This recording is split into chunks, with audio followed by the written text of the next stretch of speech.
lagi kembali lagi di channel saya. Makasih buat kalian yang sudah menonton video ini. Kali ini terkait kasus Vina lagi. HP Vina ditemukan dan ditemukan kejanggalannya ya, mencurigakan. Di situ ditemukan kayak SMS atau pesan gitu dari Vina ke Widi. Wah, kita lihat ya video lengkapnya bagaimana. Sebelum kita ke videonya, belum subscribe di channel saya yang belum subscribe.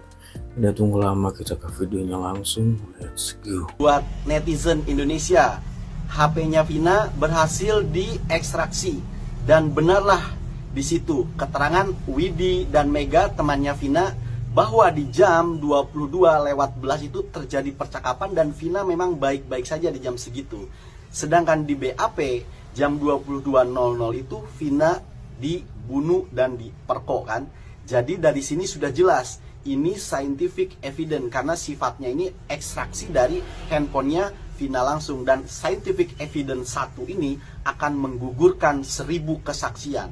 Jadi ini sudah semakin jelas bahwa 7 terpidana wajib bebas, dan kalian yang masih meyakini pembunuh dan pemerkosa, cari sendiri pelakunya, jangan berdasarkan BAP skenario ladusing. Paham?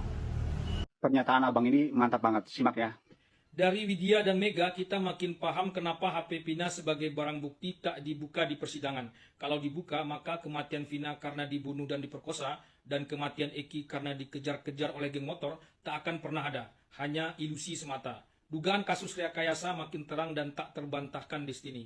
Mestinya Widya mengangkat HP-nya karena sudah 3 kali dikontak Vina. Tapi karena agak kesal dengan Vina belum juga pulang, Widya tak mengangkat HP-nya saat dihubungi Vina. Ternyata itulah kontak terakhir Vina terhadap Widya. Saat itu mungkin Vina dan Eki sudah terjatuh dari motornya, dan Vina hendak memberi kabar kepada Widya bahwa dia dan Eki kecelakaan. Karena tak ada lagi kontak dari Vina, Mega mencoba mengirim SMS pendek Dek. Dek adalah panggilan sayang Mega dan Widya kepada Vina karena paling kecil di antara mereka. Tapi Vina tak lagi membalas. Berkali-kali di SMS tetap tak membalas. Hingga akhirnya polisilah yang mengangkat telepon mereka dan memberi kabar kecelakaan Vina dan Eki. Keduanya langsung berangkat ke rumah sakit malam itu juga. Jelas sekali dari Widya dan Mega ini tak ada hubungan Vina dan Eki dan 8 terpidana plus 3 DPO yang menjadi putusan pengadilan hingga ingkrah seingkrah-ingkrahnya. Terlihat sekali unsur akalan-akalan AF dan Rudiana di sini. Kalau Liga Akbar sepertinya karena pengaruh Rudiana, karena keduanya saling kenal. Sementara Dede karena pengaruh AF. Wajar saja Dede dan Liga Akbar akhirnya mencabut kesaksiannya karena ada kesalahan fatal di sini yang efeknya terlalu besar pada 8 terpidana akibat dari pengaruh kedua orang itu. Tapi ada benarnya juga pembelaan dari kuasa hukum Rudiana, Elza Sarif, terhadap Rudiana yang mengatakan bahwa apalah artinya seorang yang berpangkat Aibtu waktu itu. Mana bisa ia merekayasa polisi, termasuk jaksa dan hakim, hingga tingkat yang paling tinggi. Mustahil ia bisa memuluskan rekayasa itu. Kalau tetap disebut rekayasa, seorang diri. Pasti ada keterlibatan tangan orang lain di situ. Tapi entah untuk tujuan apa. Inilah yang menjadi misteri hingga saat ini. Suasana tahun 2016 dengan suasana tahun 2024 ini pastilah berbeda. Yang menganggap kasus ini mengada-ada dulunya sangat kecil, nyaris tak terdengar, sehingga institusi resmi mudah sekali menghilangkan suara kecil itu. Tapi yang menganggap kasus ini mengada-ada saat ini sangatlah besar, tapi tak mudah menghilangkan institusi resmi yang berkuasa. Bukti-bukti harus benar-benar kuat. Kalau dulu bukti-bukti remeh-temeh saja bisa dijadikan landasan kuat untuk memutuskan, hingga 8 terpidana itu rata dihukum seumur hidup, kecuali 1 orang karena alasan masih di bawah umur. Kalau kini melepaskan mereka bukanlah perkara mudah. Kalau tak ada dorongan besar dari luar, mustahil mereka ini akan bisa dibebaskan. Dorongan dari dalam jangan terlalu diharapkan lagi. Semua novum baru Sakatatal saja ditolak mentah-mentah sejadi-jadinya oleh jaksa atau pihak termohon. Pengakuan Dede, Liga Akbar, termasuk Widya dan Mega baru-baru ini akan sangat mudah dipatahkan dengan satu pertanyaan. Mana buktinya? HP nomor lama mereka saja sudah tak diingatnya. Kalau dulu tanpa bukti-bukti saintifik bisa lolos. Kalau sekarang mana bisa? Bisa-bisa Widya dan Mega seperti Dede dan Liga Akbar akan dituntut balik oleh pengacara pihak lain. Kenapa baru ngomong sekarang? Dan lain-lain. Begitulah hebatnya hukum kita. Kakak Vina Marliana kiranya tak perlu lagi berpandangan negatif terhadap Mega dan Widya. Mereka sahabat Vina yang dalam banyak hal justru membantu Vina hari-hari yang tak didapatkannya di dalam keluarga. Nah ini Bapak bikin pengakuan ini dipaksa atau ada yang nyuruh atau apa? Nggak ada Pak, nggak ada yang Nggak ada. Kenapa Bapak pengen ngasih pengakuan ini? Ya karena nggak bener itu Pak Suroto, ada yang luar itu Pak. Karena terpanggil jiwanya. Terpanggil jiwanya. Melihat ada keterangan di Iya. televisi yang Bapak lihat, menurut Bapak berbohong. Berbohong.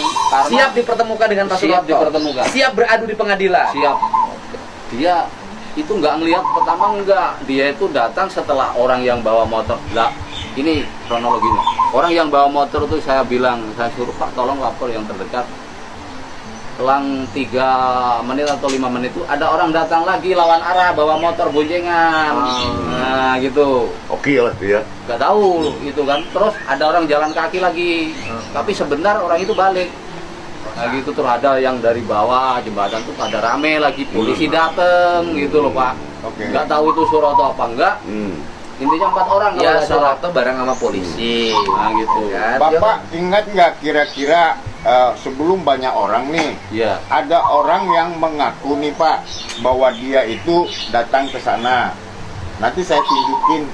Bapak kira-kira waktu orang datang nih, yang lawan arah tadi, dia Iya. kan terus mendekat ke ini ya tempat apa jatuhnya ya.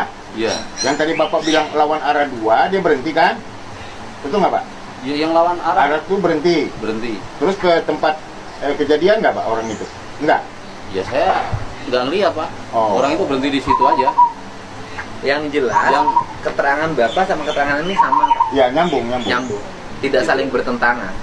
Ya Ba- kan? Bapak gimana? Iya Pak, Bapak kenapa datang ke sini ngomong gitu? saya gini, lihat film Pak, Film yang Pina, Heeh. itu. Heeh. Nah, itu salah. Salah. Nah itu gitu, saya kan itu ada ngomong jembatan tahun. Saya ingat, yaitu acara tunangan anak saya, tanggal 27 Agustus, hari Sabtu. Nah, saya tadinya kan sebelum apa nih kan, saya mau kesini, cuma kan saya operasi dulu Pak. Oh. Saya najar, saya mau ngomong, Emang udah niat mau ke sini? iya, Jadi maksudnya Bapak ngasih tahu ini untuk apa gitu? ya kalau saya sih, insya Allah tujuh apa yang terpidana itu bebas. Makanya kan dari dulu juga sama bapak saya kan pernah kan berpesan kalau saya nggak mau kalau sampai saya ikut sidang. Nah, kena kan lo sekarang. Ini pernyataan dari mulut lo sendiri nih keluar nih ya. Bukan gosip, bukan katanya, tapi dari mulut lo sendiri nih pernyataan ini keluar. Hati-hati nih. Berarti keterangannya Rudiana ya nggak sinkron nih ya. Bisa dibilang bohong keterangan Rudiana. Yang sinkron itu nyambung sama keterangannya Dede bahwa ditelepon sama Rudiana untuk tidak menghadiri sidang. Berarti ada kemungkinan 2017 pernyataan itu yaitu dari mulut lo. Berarti lo nggak mau ikut sidang, bisa jadi komunikasi juga sama Rudiana. Ya, gua nggak ngerti lo lagi ngomongin sidang yang mana, yang pra peradilan kah, apa yang mana, gua nggak ngerti. Intinya, gua bisa narik kesimpulan bahwa persidangan 2017 lalu ada konteks juga nih lo sama Rudiana dan nyambung ke jawabannya si Dede ya. Hati-hati nih ya, memperkuat alat bukti lo, pernyataan yang keluar dari mulut lo. Gue bilang ya, Tuhan itu menunjukkan kebenaran dengan jalannya sendiri. Tuhan tuh maha adil coy ya. Ngomong-ngomong itu lo lagi teleponan apa video call itu? Sama orang? Kayaknya kenal itu suara, kagak asing banget. Itu ya, kita dengar kabar selanjutnya bagaimana. Gimana menurut kalian, coba komen di bawah. Dan sampai bertemu di video saya selanjutnya. Buah.